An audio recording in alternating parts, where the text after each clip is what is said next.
We're going round 2 here. A few technical difficulties yesterday, but hopefully less of them today and even less of them tomorrow as we move along. Adam, are you happy to have no David Fizdale on the slate? So happy to have no David Fizdale on the slate. What a monster he is. He's a monster. Like, all you can do is just be like, well, this guy is going to play a bunch of minutes unless he doesn't, and then this guy will, and maybe someone else will. Henry Ellison. That's basically all you can do. Yeah. Henry Ellison, man. Unbelievable. And you know what? Seeing that, I'm not that surprised. Like, neither, you see it, you're like, oh, well, makes sense, because that's just the way things go. I mean, he played 3 minutes the game before. I still had projected him for like 12 or 15 or something. Like, I had thought he was going to get minutes. I obviously didn't think that was going to happen, or I would have made a lot of money. Yep. But, it's you could kind of see it coming. You just couldn't do anything about it. Yeah, nothing. Yeah, because playing Henry even on a 3-game slate, hey, if you did it, more power to you. Mitchell Robinson, what a boss, though. He keeps getting it done, man. Like, he is good. His shot blocking acumen is through the roof. Anyway, we got 11 games here, and we'll jump right into it. So, starting with, and by the way, I think ownership should be spread out a lot today. What are you on board with that? Yeah, there's a lot of good plays on this slate, and as of right now, at least, we don't have outside of I guess Teague being questionable. We're not really waiting on news. We don't have a ton of like clear top value. Tyus Jones, obviously, if Teague sat, would be a good one. Dwight Powell, I think, will be really popular. But outside of that, there's just so many different ways to go on this slate that I think it'll be pretty spread out. Yep, I think so too. All right, let's get into it, man. Houston and Charlotte. You've got the Houston Rockets on the road here, 4.5-point favorites. James Harden broke that 30-point streak, and it came against Atlanta. Of course it did. 227.5 total here. It should be a competitive game. I don't see any reason it wouldn't be. But I do think there are a few things to note with Charlotte, Adam. And one of them is simply, well, number one, will D'Antoni for Houston continue to run out Kenneth Faried in the starting lineup, moving P.J. Tucker to the 3 with now that Capella's back at the 5? If he does, that could change things because Houston would not be nearly as small of a team as they normally were. And, will he close with the same lineup that he did last game, which had Faried off the court and Tucker back at the 4? The reason I say that is because we saw Marvin Williams not close last game. Bridges and Lamb did. Lamb played 31 minutes off the bench. There are just a lot of ways that this could go differently than what you expect, or I should say one of many different scenarios that I could project and just not know exactly which one it's going to be. Yeah, for sure. We kind of expected that to happen, I think, eventually when they moved Lamb to the bench. I didn't think that he was going to keep just playing 18 or 22 minutes. I expect that you'll still see different rotations kind of based on how the game is going and matchups. So, yeah, it's kind of scary as far as trying to project minutes for the wings on this team. It is. And it's not that I didn't expect Lamb to get good minutes off the bench, but should we have expected Bridges and Lamb to close it out is what I'm saying. And in a spot like this, if Faried is on the court towards the end of the game, I'd expect it to be Marvin Williams. If he's not, I wouldn't be surprised if James Borrego goes smaller. That's what I'm saying. Right. Yeah, no, I agree. So it's a tough one to gauge. What I will say, and we'll let you know when our ownership projections are updated if you're a premium subscriber. Early in the day, it was hard to get a really good grasp on ownership because there were a lot of moving parts. It's an 11-game slate. But it seems like Miles Bridges will have some ownership. It seems like specifically on DraftKings, Nicholas Batum will be relatively popular. And Jeremy Lamb, meanwhile, is 15% on DraftKings. He's on FanDuel coming in at 14% too. So as of now, these wing players, and I guess we can include Marvin Williams. I thought he was relatively high on the board as well. Maybe not. I guess he's pretty far down. But those wing players seem to be garnering some ownership earlier in the day. Yeah, I'm assuming that'll drop because I'm pretty sure when those came out, Marvin Williams was still doubtful. Now, obviously, it's probable. So you should lose some minutes from Bridges and from Lamb. I really, outside of Kemba, who I do like here quite a bit, but again, there's a million good guard plays. Outside of him, though, there's not a whole lot that I like from Charlotte. I'm getting in my initial crunch for DraftKings, I got around 10% Batum. I got around 10% Kemba. I got less than that on everyone else. Yeah, me too. I think Batum's fine. He's not an exciting play by any stretch. He's fine. That's really all there is to it. Outside of that, though, like even Miles Bridges starts, sure, he could get 23, 25 minutes, but 25 minutes from Miles Bridges, you're still going to need a really strong game to get where you need him to go. And I mean a strong game by Bridges standards, which is hard to do. I'm not getting too much at all on this team. And on the other side, I'm not getting too much Houston either. Maybe you're on a different page as I am. Or than I am. I'm getting even less Houston than Charlotte. Yeah, me too. Harden, the price tag for Harden, I think, is fine in a vacuum, but he's basically the same price as Giannis and LeBron, more expensive than Karl Anthony Towns against Atlanta. It just makes it really, really tough to get there. Chris Paul's priced up a little bit. Clint Capella's price tag is appealing, but he admitted that he's still injured. He's not playing at full strength. Being on the floor with Kenneth Faried so far in a small sample size isn't doing him any favors either. The price tag is low enough where I'm scared to not have him. Like, it wouldn't be surprising if I look back and just say, damn, I wish I had forced in some Clint Capella, but there are enough centers on this slate in all price ranges that I'm just really not getting to anything from Houston. I think there's a larger point to make with James or with Harden, and I'll see if you agree. While the price point's perfectly reasonable, he's basically the same price as LeBron and Giannis on DraftKings. And then on FanDuel, they're all the same price outside of Giannis being $100 more expensive. I think the larger point here, Adam, is that small forward, especially on FanDuel, outside of Giannis and LeBron, is heinous tonight, even though we have 11 games. Yeah, that's a really good point, too. Not only do I have LeBron and Giannis projected a little bit better than Harden, but you don't have the depth at the small forward position, especially on FanDuel, like you said, that you do at the guard position. Yeah, for sure. It definitely plays a sizable role in my decision-making tonight. And look, whether you're MMing or playing one lineup or 3 max or 20 max, the concept is the same. Like, it's the same point across. Getting Giannis and LeBron makes life a lot easier there. On DraftKings, it's a bit different. I think both of us have a few shooting guard small forwards that we like that might fly under the radar, and we'll get to them. But I say we move on to this next one where I think we might have a bit more interest in Brooklyn and Washington. What do you say? Yeah, love that game. Yeah, me too. For a lot of reasons on both sides. Brooklyn 5.5-point favorites, 237.5 total. The Nets are playing at an elevated pace. Their defense has been better, but it doesn't bother me whatsoever. Whether it's, and I'll let you run with this, but whether it's Russell, who 36% usage, I think 46% assist rate since LeVert came back. It's also coincidentally since the deadline. Not that makes a big difference, but a better reference point. And then you have on the other Bobby Portis, who got in foul trouble in the first and second half last game, but's been averaging around 30 minutes facing this Brooklyn front court. A variety of wings that we'll talk about for the Nets. And then Bradley Beal, who even with Thomas Satoransky back in the lineup has looked spectacular and is playing the most minutes in basketball outside of Paul George since the start of January. Lots of places we can go here, Adam. Yeah, especially for me, it's the net side is where I'm really excited to go, and especially with DraftKings pricing. Josh and I had talked about it this morning. I think there are 7 different good plays on the Nets when you look at DraftKings pricing here. Obviously it starts with D'Angelo Russell, who I think is one of the better plays on the slate. You mentioned that he hasn't really taken any back seat with Karis LeVert coming back.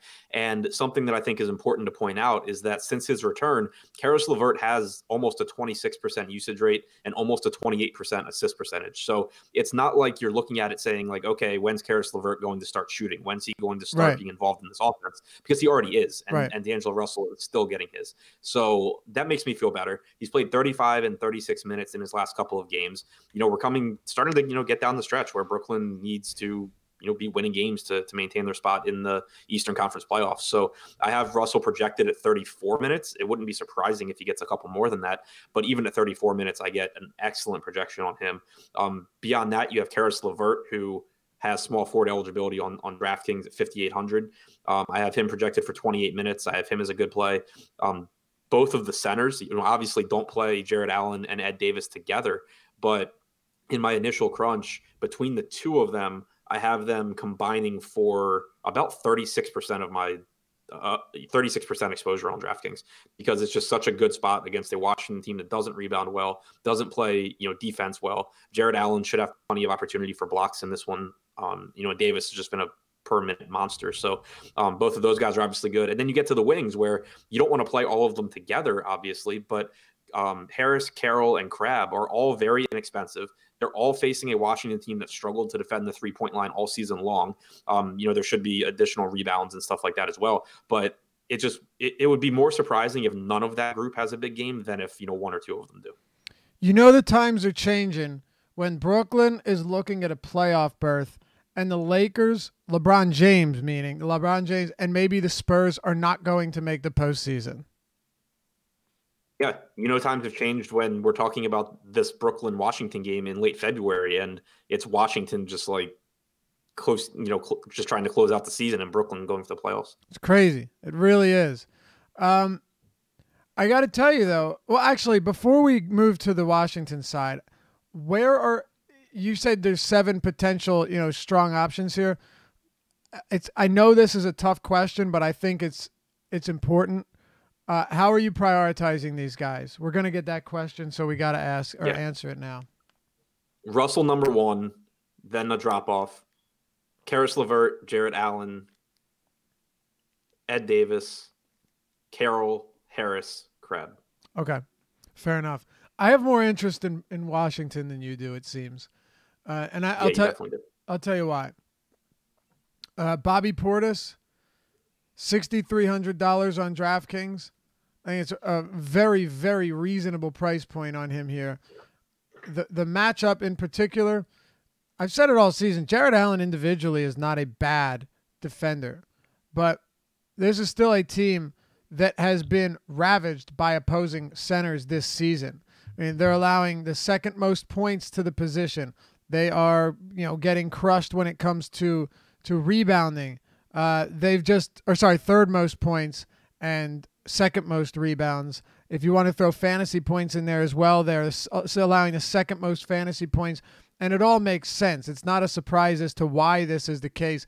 I just think it's a really good spot for Bobby Portis. Played 17 minutes last game, got in early foul trouble, and then got in foul trouble starting the third quarter, but never returned because Thomas Bryant was playing really well. I think you get Portis back up over 30 minutes here, and it's a good spot. And then I'm going to tell you this much. As far as Bradley Beal goes, here's why I don't think he should be ignored. You just mentioned that Russell is your favorite player from Brooklyn, and I like him too. Look, he was in the deep dive today. There's no reason I wouldn't like D'Angelo Russell in this spot. But if we are talking about ownership, it's probably reasonable to point out that given that D'Angelo Russell is basically the same price, and he's coming in with 22% projected ownership right now, double that of Bradley Beal, and Bradley Beal's playing 40-plus minutes in regulation every night, I don't want to ignore a guy that basically can do exactly what Russell does, if not better, and get more minutes than him in the same game. So that's where I'm at on Washington. Yeah, I mean, I like Beal. I like Portis. Not getting a ton of them, but they're the two guys I like the most from Washington. I will throw out Thomas Bryant just because of his price tag. I expect him. I have him projected for 19 minutes, so I'm not saying that I think he plays a ton of minutes, but I do expect him to be very productive in the minutes he does play in this matchup. And you really don't need a lot of things to break right for him to get extra minutes. You basically just need him to outplay some combination of Portis, Green, and Parker.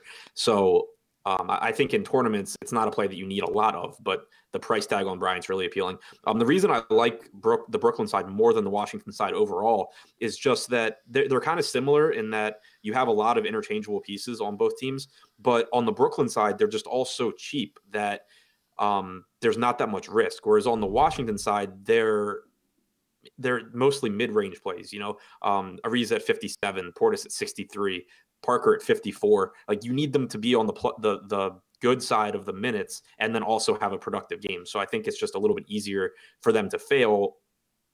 And even if not that, it's a little bit easier to find other plays around them that are very comparable. No, I totally agree. Just to go back, I didn't say I have more interest in Washington than Brooklyn. I said I just have Right, more interest in Washington than I thought you did.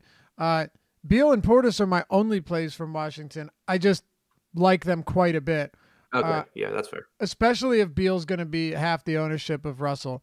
Like, as much as I like D'Angelo Russell, he is the type of guy, especially with Atkinson as his coach, that will have those games sometimes where he just disappears.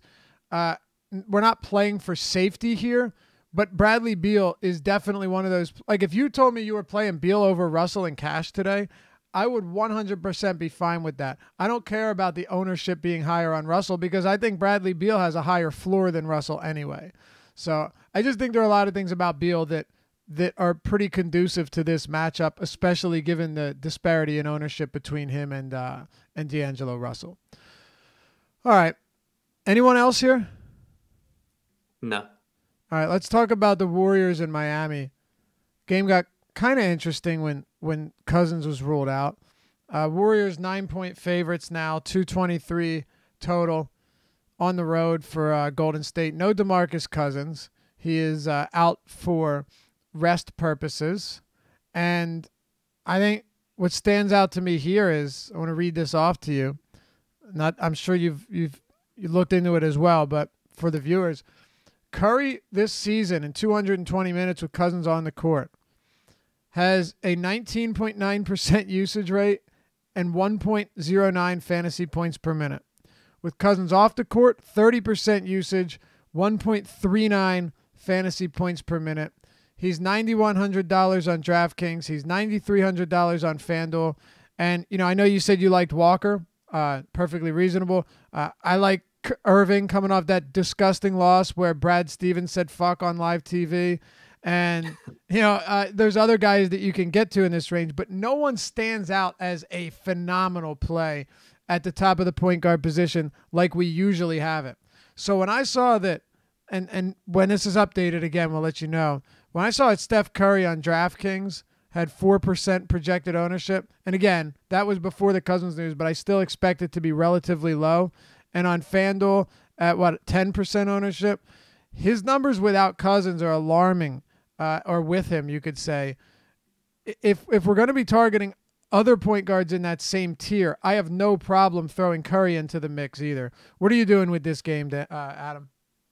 Yeah, you and I are on the same page there. I'd actually mentioned it to Josh as soon as the Cousins news came out that, obviously him being out opens up Kevon Looney minutes and, maybe people look to Draymond Green more or something like that. But to me, the biggest beneficiary is Steph Curry. For sure. If you go back to the middle of January and take DeMarcus Cousins off the floor, even if you make sure that Kevin Durant's on, it doesn't matter. You get a usage rate up around 34% for Curry.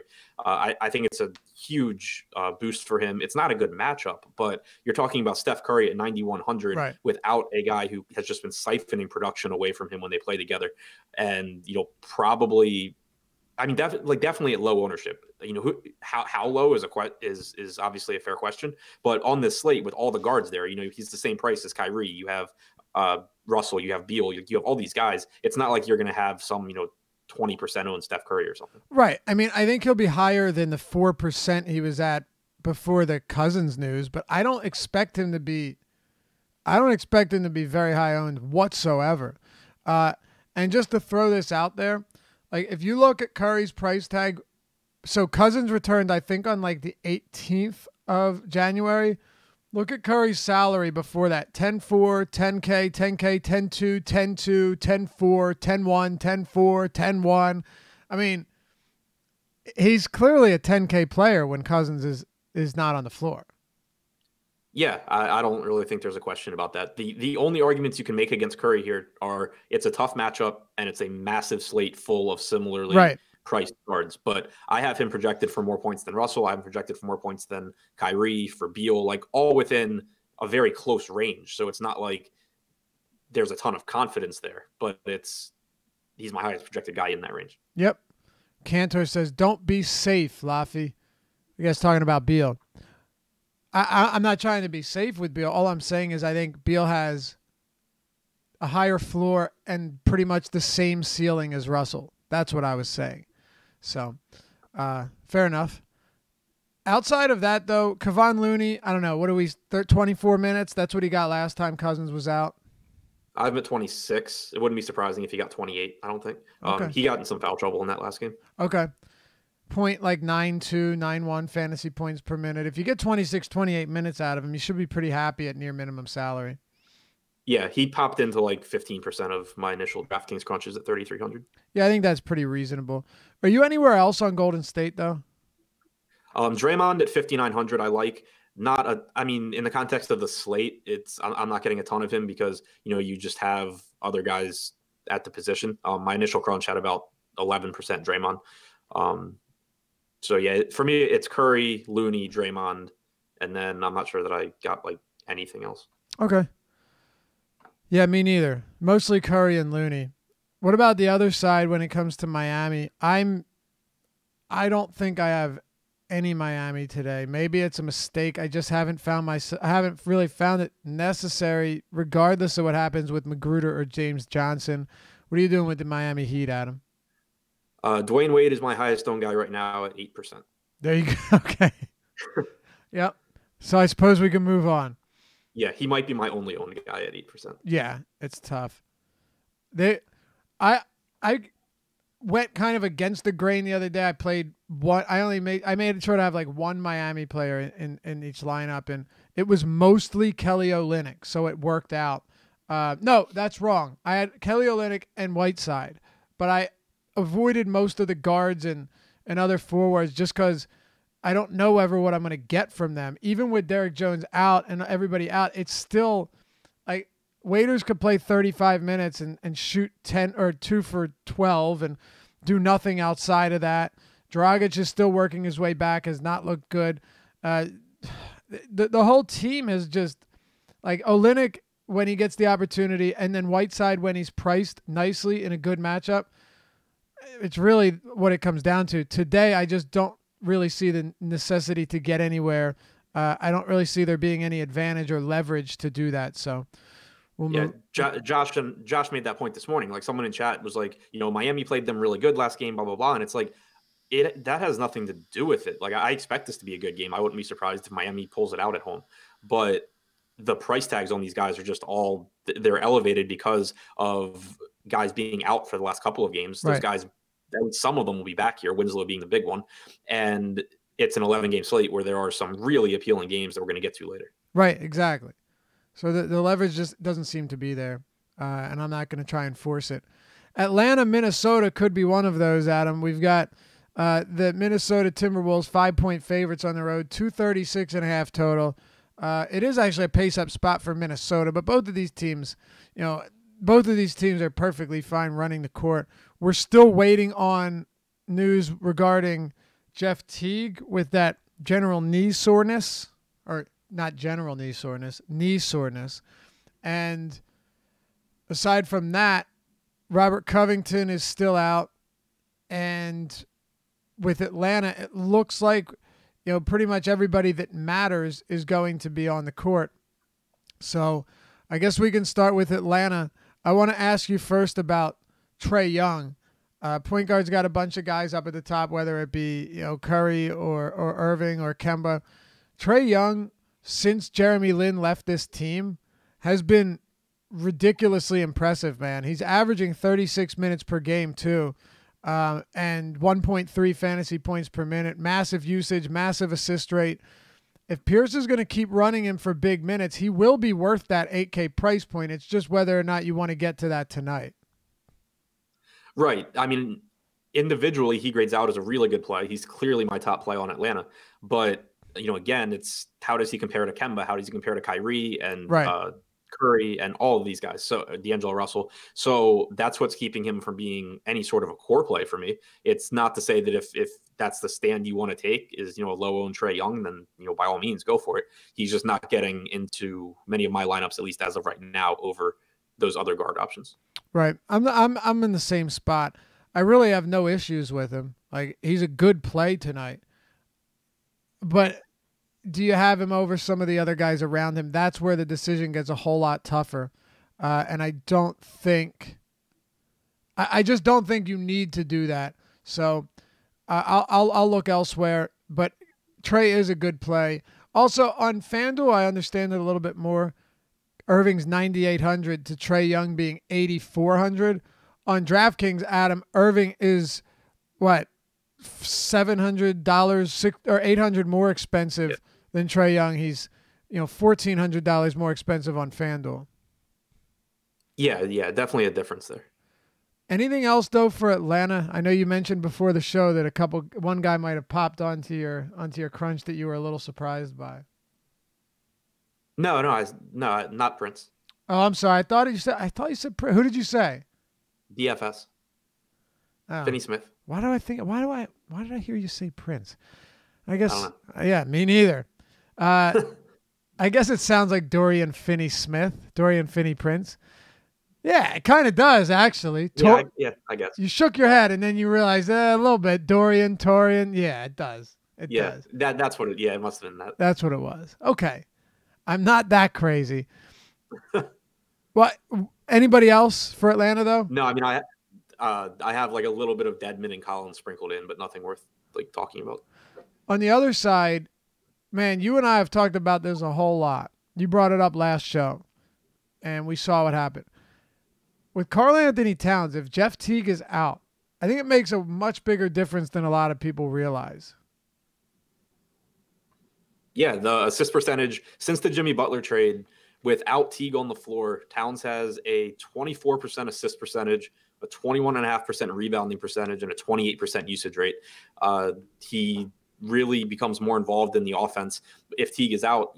Not that Teague is a high usage guy, but he's a higher usage guy than Tyus Jones is. And the facilitating for Towns just, goes through the roof without Teague. So I think he's a good play if Teague is in, but it's already tough to get to him because of Giannis and because of LeBron.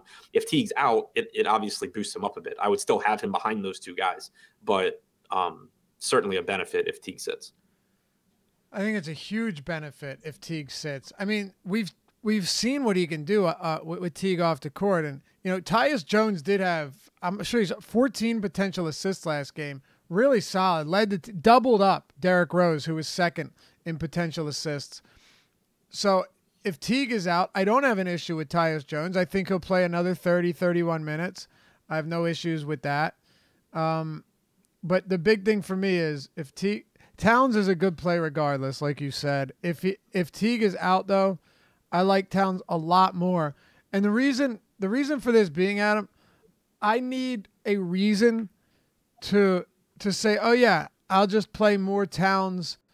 I'll play Towns in this lineup over Giannis or over LeBron, and basically at almost the same price on DraftKings. I don't know if I can get there if Teague is active. Yeah, and even projecting Teague out, I still, in my initial crunch, only got around 10% Towns. Right. And you shouldn't really be expected to get that much more because maybe, I don't know. You know what? I will ask you this. I'm not finding it that easy to get, 210 or 211K players in and feel great about the lineup. I'm finding it kind of easy to get LeBron and Giannis together because of their Ford eligibility. On DraftKings? On DraftKings. But it gets tough if you're trying to do it at center because a lot of the value on this slate that I'm using to get LeBron and Giannis together is like Ed Davis, Jared Allen, JaVale McGee, Dwight Powell, Derrick Favors, guys like that all are center eligible. All right. What about the rest of Minnesota? I like Tyus. I think he actually plays more than the 31 minutes he played last game. He dealt with pretty significant foul trouble in that game. In the past, we had seen when he fills in for Teague, him get, basically as many minutes as he can handle. So 34 to 36 minutes really wouldn't surprise me here at a cheap price tag on a slate without a lot of value. I think, pretty clearly a top play if Teague's out. And if Teague is in, I think Teague is a very good play. Yep, me too. 100%. I don't even need to repeat any of that. But I will say that Teague, that last game he played before he was out the following game, 19 minutes, it's not something I would expect to continue. I'd expect him back up over 30 minutes here. And, $5,600 on DraftKings is really, really nice. Jones and Teague are both priced really, really friendly on DraftKings, but $5,300 for Tyus Jones on FanDuel, I don't have an issue with that either. He still grades out well for me there. Right. Do you have anything else from this game before we move on? I mean, if you end up with any like Wiggins or Rose, obviously they're facing Atlanta, but the priorities here are still Jones and Cat. All right. Napping while dreaming. I don't know if I could trust a DFS tout that doesn't wear a snapback. All right. Yeah, that's kind of a good point. I wouldn't either. Memphis and Chicago. Memphis Grizzlies, 3-point favorites. Coming off that win against the Lakers. What a disaster they are. We'll get to them later. That'll be a fun conversation. Yeah, Grizzlies at home here in the grindhouse, as they dub it. I don't know if they still call it that. Not much of an impact this year. Conley played 32 minutes last game. I said I thought he'd play around 30. Played 32, so makes sense. I guess that's pretty reasonable there. I still don't expect to see like the 35, 36 minutes per game, but I guess 32 is perfectly reasonable. I want to talk more so, Adam, about the front court first, though, because Joakim Noah and Joval both had monster games last time out. They both only played 23 minutes, and Ivan Rabb in that same game played 19 minutes. Now, he's doubtful to play. Jaren Jackson remains out, and the Bulls are facing a Bulls team with twin tower front court, 2 7-footers. I'll let you talk about this. We had this discussion earlier today. It's an important one, though. Let's talk about what we expect Bickerstaff to do and how this matchup works in terms of possibly playing Noah alongside Joval tonight. Yeah, I mean, I think it's a spot where you'll see a handful of minutes of Noah alongside Valanciunas. I don't expect it to be effective. I don't expect it to last very long, but it's a Memphis team that isn't playing for anything, so there's no reason they can't do it. And it is, a big front court, like you said, with Markkanen and Lopez. The problem is that Markkanen can just pull whichever of those guys is on him out to the 3-point line and have a field day out there. So I don't expect it for a lot of minutes, but I expect it for enough minutes where I can, pretty confidently project Valanciunas for 28 minutes and Noah for 24. And while that doesn't really get me to Valanciunas because his price tag is skyrocketed, he's 81 on FanDuel now, he's 74 on DraftKings, it does get me on DraftKings to Joakim Noah at like 46 or 4,800. Yeah, I'm still getting the plenty. I'm still getting plenty Noah, only because the way I see it, Adam, is even if they only played 4 or 5 minutes together, I said this to you this morning, you could still get Noah to around 27 or so minutes. Right, and he doesn't even need that to have a big game. And his price, yeah. Go ahead. No, I was going to say he came in like around 14% on my initial crunch, which doesn't sound like a lot, but when you remember that it's an 11-game slate, that's relatively high. Yeah. And his price I would have thought that his price would be a lot higher on DraftKings than it is right now. Yeah, it should be. On FanDuel, it's a lot tougher to get to him because the price tag is up to $5,700. It does take up your only center spot. So, a completely different conversation there. Yeah, absolutely. But on DraftKings 4,800, Valanciunas over the past few games has gone from 42 to 5K to 64 to 74. And he's had some big games. But Noah at the same time, his last few games, 47, 36, 37, he hasn't seen nearly as much of a dramatic hike as Joval has. And my guess is some of that is an ownership factor. But I like Noah here. What do you make of, number one, Joval, now that price has come up above 8K on DraftKings, 74 on FanDuel? And who do you think gets the lion's share of minutes at the 4? You have Watanabe, you have Caboclo, and you have Chandler Parsons, who for the time being is not injured. And CJ Miles questionable. I have him in right now. Okay. So assuming Miles is in, I have most of the minutes at the 4 are going to Bruno and to Miles. If Miles sits, then I expect, I don't know, one of the guys off the bench that I don't have in the rotation to soak up minutes. Yeah, it's not really an enticing spot. My hope is that Noah gets about 27, 28 minutes. If he does, he could be in really good shape. Any interest in Joval? I like Joval. I can't get to him on this slate. there's too much value. There's too much value that I like at the center position, and there's not enough value that I like at any other position for me to really get to, a mid-range Joe Val. Agreed. I know because you have a lot of Brooklyn value that you probably wouldn't get here, but I'll just point out that Avery Bradley, who's probable, there's a lot of hype around DeLon Wright, which is fine, but like Wright's going to play 25, 26 minutes per game if Bradley's not hurt or in foul trouble, and Bradley's going to play 33 or so minutes per game. We've seen that when he's not hurt or in foul trouble, and he actually has a 22.5% usage rate since joining Memphis, so not the craziest play if you're looking for a real cheap option that's going to get significant minutes in the starting lineup. When it comes down to him or Wright, if you are deciding between one of them, I'll take the guy that's basically the same price, actually significantly cheaper on FanDuel, and is going to play, on average 7 more minutes per game. Anything else for you when it comes to the Grizzlies? I'm right there with you as far as those guys. I have in my initial crunch on DraftKings, I have more Wright and Bradley than I do like Allen Crabbe. On FanDuel, I think it's worth pointing out that Justin Holiday's 3,700, so he really stands out there.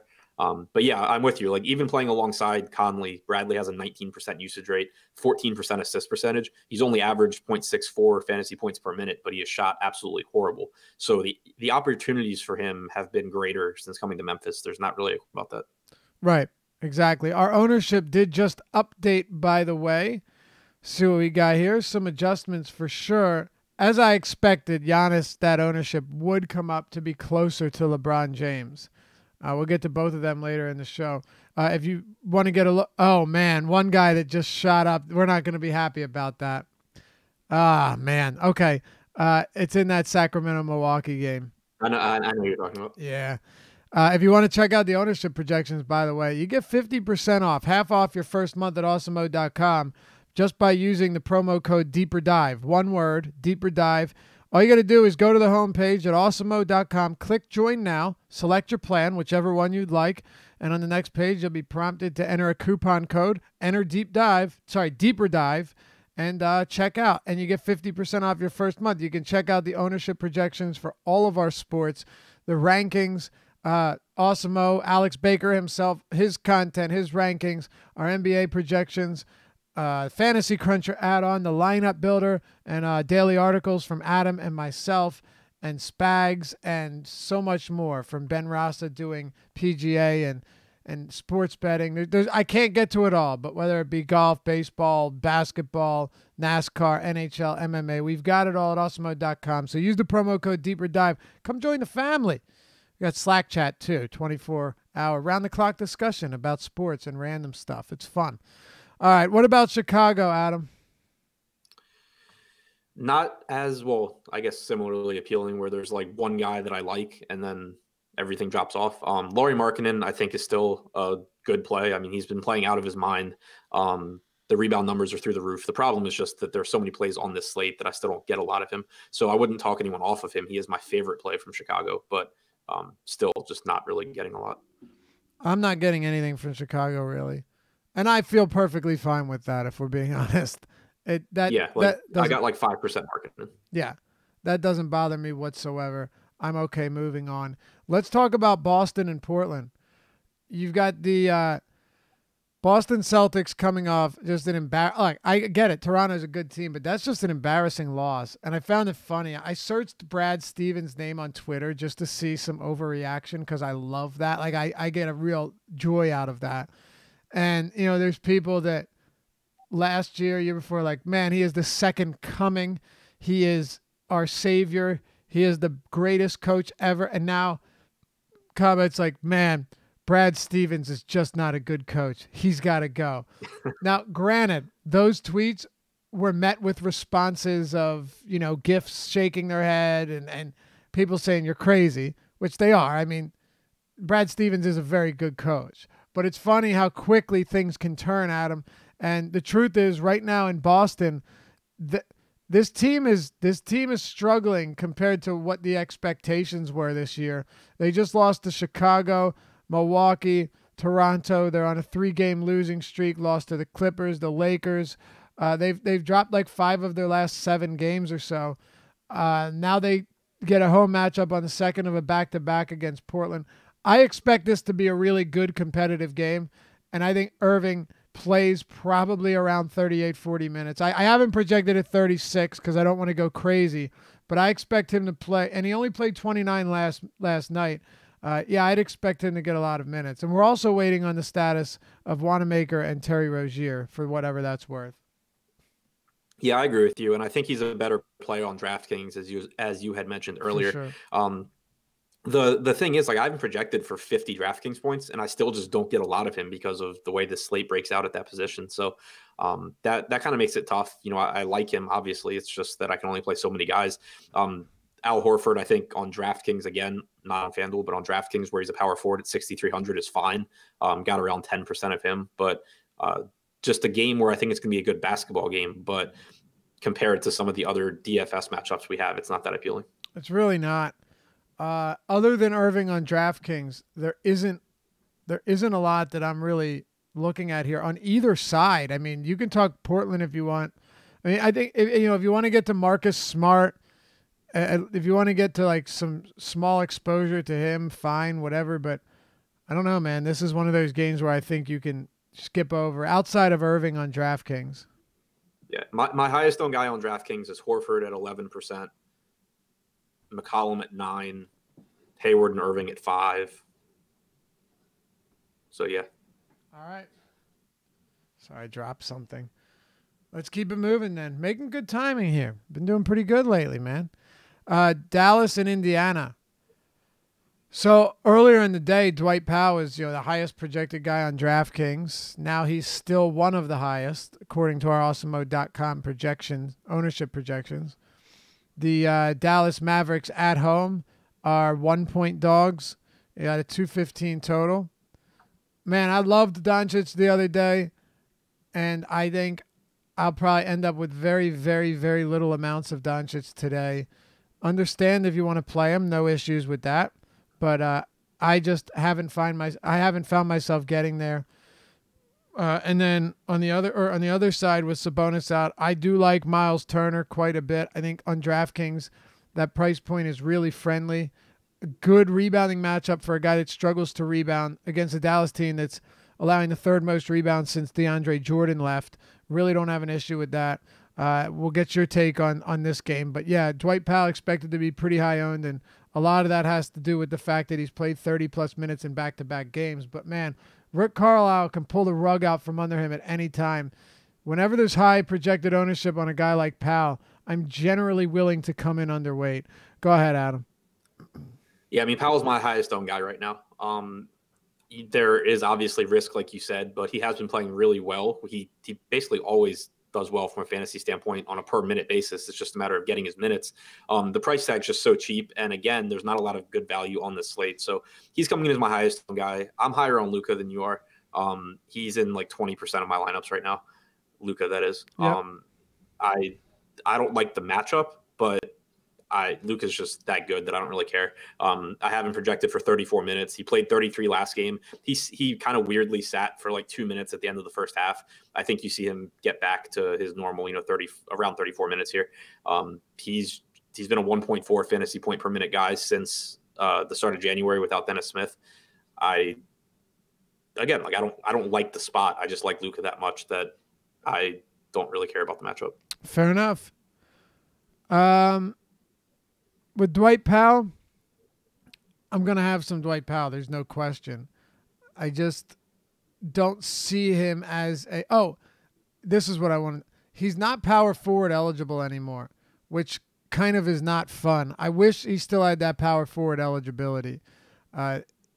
He's still definitely in play. He is, a per minute, 1 fantasy point per minute guy. So there are things working in his favor.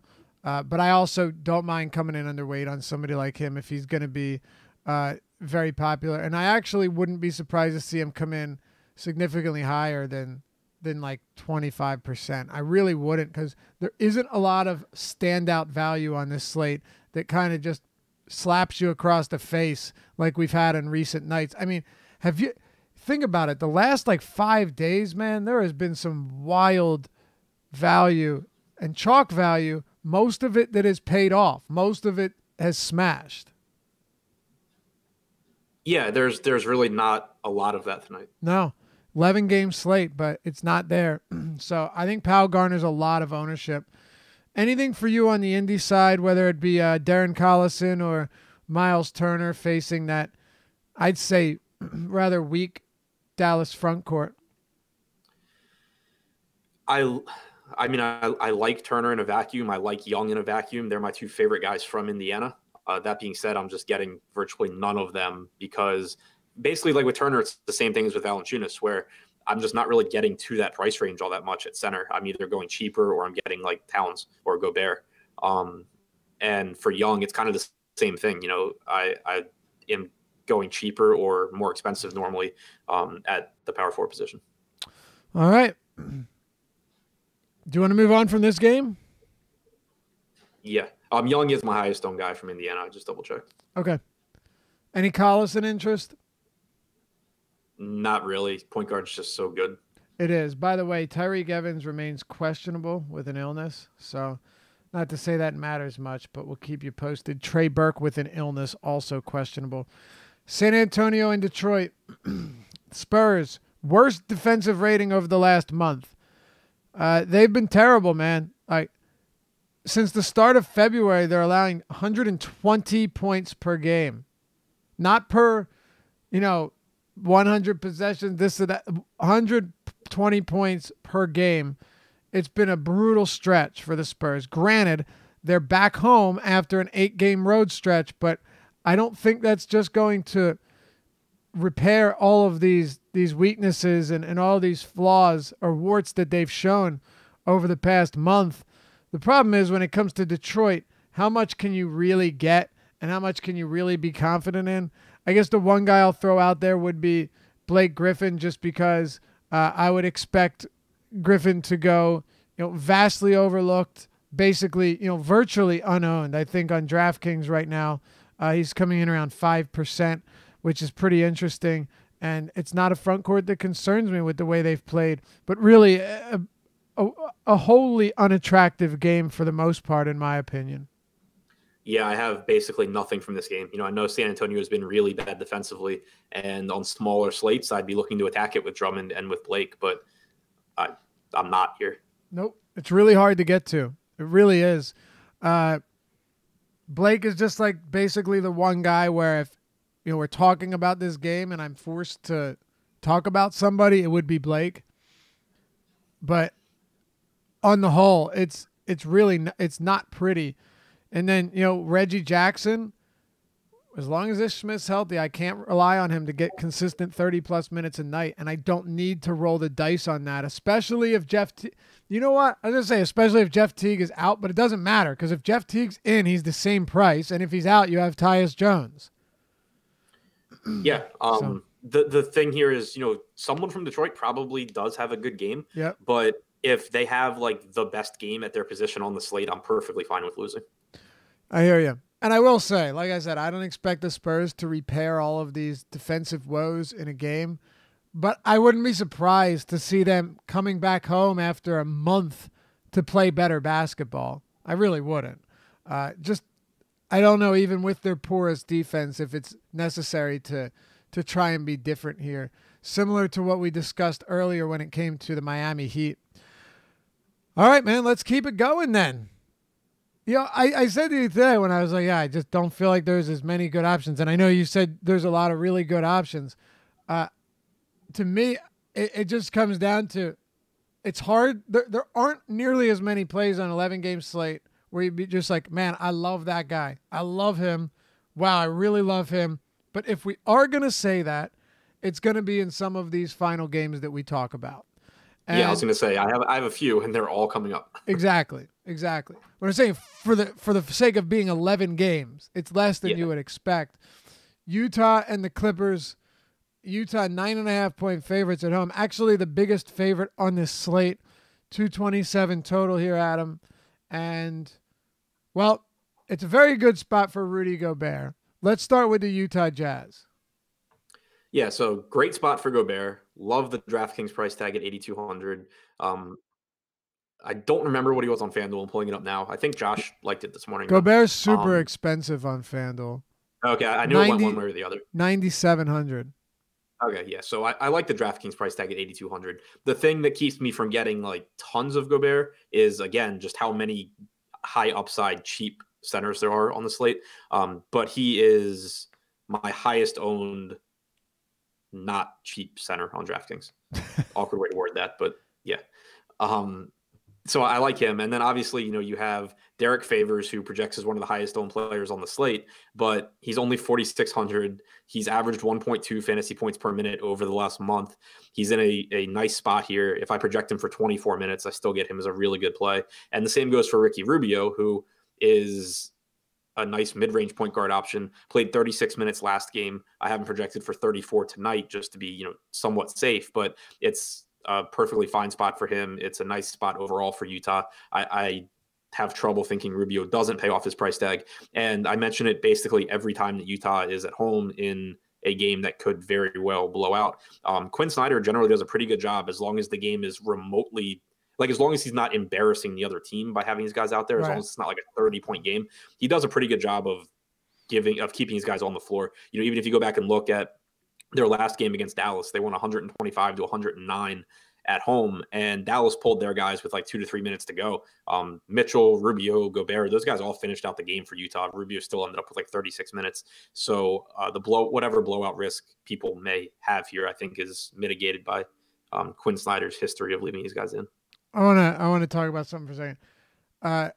Dustin on YouTube says this channel, I'm really starting to distance myself. The way they glossed over Drummond makes me scratch my head.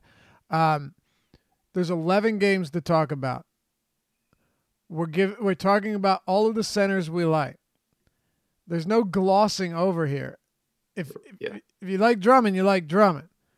But the build that you're getting with Drummond at 9K, go ahead. That's fine. 10-5 on FanDuel. There are other really good centers on this slate. I can tell you this, like if you're mad because there's a player you like and we didn't spend a lot of time on him, fine. But if we're going to go over every team and give you every player from every game, then we're doing you a disservice. There's plenty of other places you can go for that, where they'll just give you every play from every game, and then when they end up hitting because every player is mentioned, well, then it works for them, Adam. Yeah, I mean, I made 200 DraftKings lineups before the show. Not saying I'm going to end up obviously redoing it, but out of those 200 lineups, Andre Drummond ended up in literally 0 of them. So if I need to spend more time on Andre Drummond, there's a lot of guys I need to spend more time on. Right. Yeah, Drummond's been very good lately. A lot of players have been very good lately. Doesn't mean he's a terrible play. Just means we can't spend time talking about every single player if we don't have as much love for them as we do for others. Did you know Derrick Favors is projected to be the highest owned highest owned player on DraftKings right now? Yeah, and he's my, I don't know, in my initial crunch, my third highest. I mean, it makes sense. It's, again, there's really no value that stands out as just superb. I would assume if Teague is out, then we will get Tyus Jones as a very high-owned value play, probably the highest owned on the slate. But we don't have that information right now. I think Derrick Favors is perfectly fine. And, again, a 227 total game for the Clippers is quite nice. It really is. I like that a lot. And you could definitely do a lot worse than Favors at that price point. You have Powell higher owned than Favors, but like you said, you have a bunch of both of them, huh? Yep. All right. And again, that's my fantasy cruncher 200 lineup crunch. I do make changes to account for ownership after, so I'm not saying he's my 4th highest owned player in my lineups, but I'm saying that just based if I run my projections and do nothing else, he's my 4th highest owned guy. Right, for sure. And you mentioned Rubio, right? You talked about Rubio. Yep. Yeah. Tied with Favors in 34% of those lineups that I made. Sorry, say that again. Rubio in those 200 lineups that I made, Rubio is tied with Favors at 34%. Okay. All right. Just wanted to make sure we didn't miss that. Any love for Mitchell here? It's hard for me to get to him when I do like Beal a lot and I do like Russell a lot. Yeah, it's the same boat for me. I have him behind the 3 Utah guys that we already talked about, and the position is just so deep where I have trouble paying up for Mitchell. Don't gloss over him though. All right, Clippers at on the road, almost double-digit dogs. Dude, the Clippers are one of the most disrespected teams in the league. They really are. Like, this team doesn't have any all-star players, but they have a lot of good players that stay in games, whether it be Lou Williams, the ageless wonder. Montrezl Harrell embarrassed that Dallas front court the other day. Not sure if you watched any of that game. Doncic was amazing. Yeah, I was sweating that game pretty hard. Yeah, you were what? I said I was sweating that game pretty hard. Okay. I was watching. Yeah, I was just hoping Doncic would come through. Montrezl Harrell, huge game, destroyed that front court, and now they. So what I'm saying is they have a bunch of guys that are good enough, like Beverly. Doncic, man, got frustrated a couple of times when Bev had that on-ball defense. You saw that? Yep. And I mean, yeah. and you cross over half court and Bev's on your ass. Like, yeah. he is a fun – you never thought I'd be like, oh, what a fun defender to watch. But when he's in it, he is in it. He was making me nervous because that was when I won my live final ticket, and I needed Luka, and I got real nervous because Luka hit like a step back three and laughed his way down the court, and then Beverly just picked him up as soon as he got the ball, ran full court with him. I was like, oh, this is about to be bad. Yeah, it was for like 2 or 3 possessions, and then Luka scored like 10 points in a minute. Yep. But for a second there, Bev was up in that ass. Yep. All right, Gallinari, good player. Like, they've got a bunch of good players that stay in games. So I was a little surprised to see 9.5 point spread here. Clippers are still a decent team. Last I checked, they still are in the playoff. They're still in a spot for the playoffs right now, 7th, ahead of the Spurs. But as far as they go for fantasy purposes, I don't think I have much interest here at all. I'm looking now. Yeah, I don't think I have much LA at all. I'm looking to see if I have a single LA player in a single lineup. Yeah, exactly. And I think the answer to that is no. All right. Well, let's move on. By the way, as I thought could happen, D'Antoni's going back to the Tucker Capella front court with Fareed off. Which does make me like Capella. Yeah, Capella a little bit more. Yeah, me too. Absolutely. And I would just say keep an eye. Consider how that affects Charlotte as well. As the viewer, it will to some extent affect them, but I think we could have planned for that anyway. All right. Let's talk about the Kings and the Bucks. This is a fun game. The Sacramento Kings and Bucks both play at a top 4 or 5 pace. 235 total. A lot to like. Oh, God. Oh, boy. You saw it? Yep. You saw it? I'm waiting for the messages. Hey, Laffy, Adam, this Hassan Whiteside out. Bam Adebayo. Yep. Not horrible for Looney either, but Bam Adebayo. There's your top value play on the night. Assuming your Dwight Powell ownership comes down moderately. Yeah, I think that there's a good chance that happens. James Johnson is also out. Justice Winslow will play. So there you have it. At least we got it on the show. All right. That's a big piece of news, man. That's huge right there.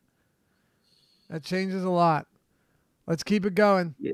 So earlier in the show, I had mentioned to you that a guy was really projected pretty low in ownership, and it came up upon updating. This is a guy that you and I really like.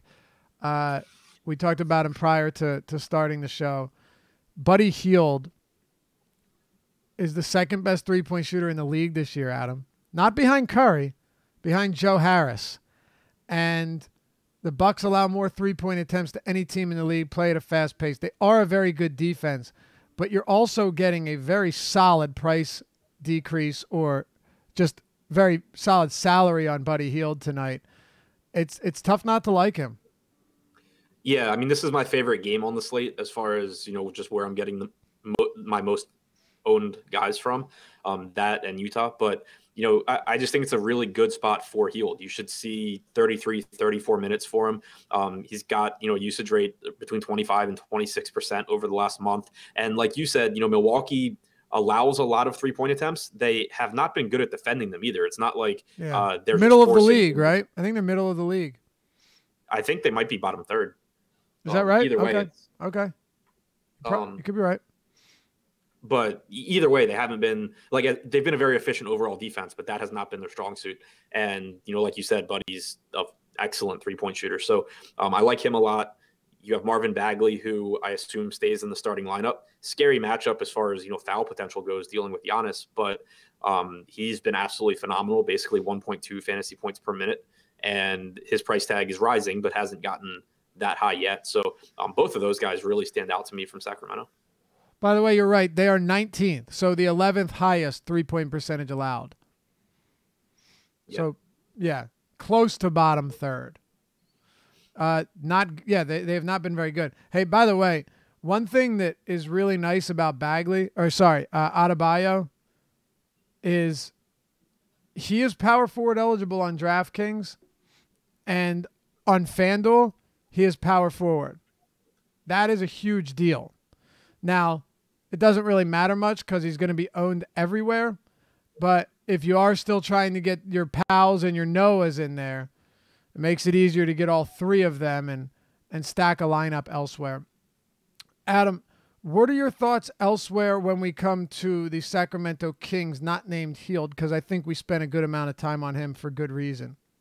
Yeah, talked about Hield, talked about Bagley. Those are my two favorite guys from Sacramento. I think that Bogdanovich at sub 5K is still reasonable. He'd be my third play from Sacramento. And then, any De'Aaron Fox I get, I'm fine with. But again, there's just so many guards on the slate that I'm not really getting to him. But I am getting a lot of Hield, a lot of Bagley, and a pretty decent amount of Bogdanovich. Okay. Yeah, I'm with you, but it's mostly for me, Hield and Bagley. Even with Bagley's price tag increasing, I think I said this to you maybe like 3 weeks or a month ago, that when he finally starts getting those minutes, I'm willing to pay whatever for him. I just need him to get those minutes. And now we're beginning to see that 34, 36, 37 minutes. That is a great sign. Not to mention that I expect this game to stay close. The Kings are playing good basketball. I'm not too worried about it. On the other side, Giannis earlier was projected to have like half the ownership of LeBron, which had me salivating, just because I haven't basically projected the same. I know you do too. I love Giannis in this spot. The ownership the gap has closed a bit. Well, let me just read this off quickly from today's article. This is what I love about the spot for Giannis, Adam. Not only are they both top 6 pace, I think I said 5 earlier, but the Kings allow the most rebounds to their opponents in the league this year. That's great for Giannis. But only 3 teams are allowing more points in the paint than the Bucks. Or than the Kings. No one scores more points in the paint than Giannis. They're also allowing the 7th most fast break points. Giannis is 8th in the league in fast break points. There's like everything about this matchup just screams Giannis eruption game, whether it be the points in the paint, fast break, rebounds, you name it, pace. It is a phenomenal spot for Giannis Antetokounmpo. Yep, no question there. And then I also like that it is a road game for Milwaukee against a Sacramento team that is good enough that they should be able to hang in. Sure. We've seen in recent competitive games, Giannis get 37, 36, 35 minutes. He's the best per minute player in basketball, and it's not really close. The only thing that comes close is James Harden when Chris Paul's out, which obviously is not the case tonight. Right. So, yeah, I absolutely love Giannis. He would be far and away my top play if LeBron weren't in the next game. Absolutely. Not even close. And he is still my top play, to clarify, but mine too. But I have him pretty close, and I'll take the lower ownership. If it was really going to be half the ownership, Adam, I would be super overweight on Giannis. But probably, yeah. My guess is that like if our final ownership projection is, LeBron basically 1.5 times Giannis, I would guess that I end up with like probably overweight on both players, but 1.5 times as much Giannis as LeBron. Sure. It makes sense. Anything else here from the Bledsoes to the Middletons who are pretty nicely priced? Yeah, I like all of them. Lopez stands out at 4,500. I have him projected for 30 minutes here against the big Sacramento front court. Wouldn't be surprising if he got more than that, but I'm getting plenty of Lopez, as is. Obviously a good spot there. Bledsoe's been playing well. Middleton is cheap enough. Brogdon's cheap. Like this whole team is just underpriced. So Giannis is the guy that I'm getting the most of. But to put it in the context, I was also getting like 15% Middleton, 15% Lopez. I think those are the two guys that I had the most behind Giannis. All right. Oh, sorry, 22% or 25% Brogdon. Anything else here? No. Let's close it out then. Let's close it out. Before we do, I would like to ask or request that if you do enjoy the show and you appreciate our content, hit us with a thumbs up, like the video. As you know, it does a lot for us, helps us out greatly. Subscribe and hit the notification bell as well so you always know when our content's dropping next. Live Before Locks coming up next as well at 6 p.m. Eastern time. So we'll hit this game and we'll get out of here. We'll see if any news drops throughout the night while they're on, because if it does, they're going to cover it for you. All right. 239.5 total. Adam, the highest on the slate. We have a 237, a 236, a 235, a 234, and a 239.5 between the Lakers and New Orleans. Both teams that are in catastrophic mode, unmitigated disasters, and both of them because they involve the other team. The Lakers because they tried to ship off everybody to get Davis.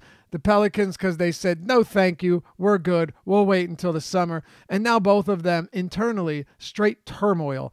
So it's going to be fun to watch them play against each other. That doesn't mean there isn't some decent value here. And it starts with, well, value by value, I mean good plays. And it starts with LeBron James. Yeah, he's the guy that I'm getting the most of from this game by a pretty wide margin. He's obviously been very good. It's a really good matchup for him. You're looking at 38 to 39 minutes in competitive games, which is what really separates him from the field. I think he doesn't compare to Giannis on a per minute basis, but you expect at least a couple more minutes for LeBron, and it could pretty easily end up being 4 or 5 extra minutes. So, he comes in very close to Giannis for me. Just behind him is my second favorite play on the slate. Anything else for the Lakers, from the Kuzmas to the McGees to the Ingrams? Anything stand out to you here? Yeah, Kuzma and McGee are both really interesting to me. Kuzma, just because, he's inexpensive. He's a good fantasy producer. He's playing a bunch of minutes, kind of self-explanatory. But McGee in tournaments, I think, is interesting because he played 19 minutes last game. He dealt with foul trouble in that one. His minutes really haven't been there lately. And it's not like I think that he's suddenly going to go play 30 minutes, but his price tag's gotten so cheap, down to 4,400 on DraftKings, basically the same price point as Dwight Powell. If you even get like 22 minutes from McGee in this spot, and it is a big New Orleans front court, if you even got 22 minutes from McGee, I would have him projected for almost 30 points. So, he's still averaging 1.25 fantasy points per minute. I think that in tournaments, he's someone where I don't need him to be like a core play for me, but being overweight is pretty appealing. For sure. I have McGee projected pretty nicely, actually, for all of the reasons you just mentioned. I don't have an issue with him. Now, I will say, from an ownership standpoint, from a leverage standpoint, there's a lot there, but not the easiest guy to work into lineups, especially now with this Whiteside news. But it's definitely a spot to be different. Like, no question, it's a good spot to be different if you're trying to get away from the chalk, most of which is coming at power forward and center, whether it be Powell or Adebayo or Derrick Favors. Let's talk about the New Orleans Pelicans and close it out, Adam. Julius Randle's played big minutes in back-to-back games, and maybe that continues, maybe it doesn't. Elfrid Payton's really cheap on DraftKings at 5,200. And then, aside from that, we've got Anthony Davis playing 21, 25 minutes per game. Who knows what it's going to be? Probably 21. And then, of course, Drew Holiday, who played 34 and 33 minutes over his last 2 games, is down to 7,600. But we still don't know what his playing time is going to look like. It is kind of a mess when you talk about the top guys for this New Orleans squad. Yeah, for sure. And especially on this slate where it's very, very top heavy and not as much value. On that initial crunch, which obviously I did before the Whiteside news, Peyton was my highest owned guy from this team at 20%. He played 30 minutes last game, but he dealt with some foul trouble. Played 36 the game before that. I have him in for 34 here, which makes him a pretty valuable play. Randle and Holiday I have projected for 34 minutes apiece. They both are in that category of, on a smaller slate or a different slate, I would probably have a ton of them on this particular slate, I don't have much of either one just because there are plenty of guys around them that I just have projected a little bit better. All right. I guess that'll do it for the Pelicans, huh? You would think we'd spend more time here, but it's kind of a mess on both sides. Yeah, when you look at the pricing, the Sacramento Milwaukee game to me is just a lot more appealing. It is. I do like. How much Alfred Payton did you have before? Obviously, how much? 20? Yeah, 20. Okay. Marvin Williams active will start.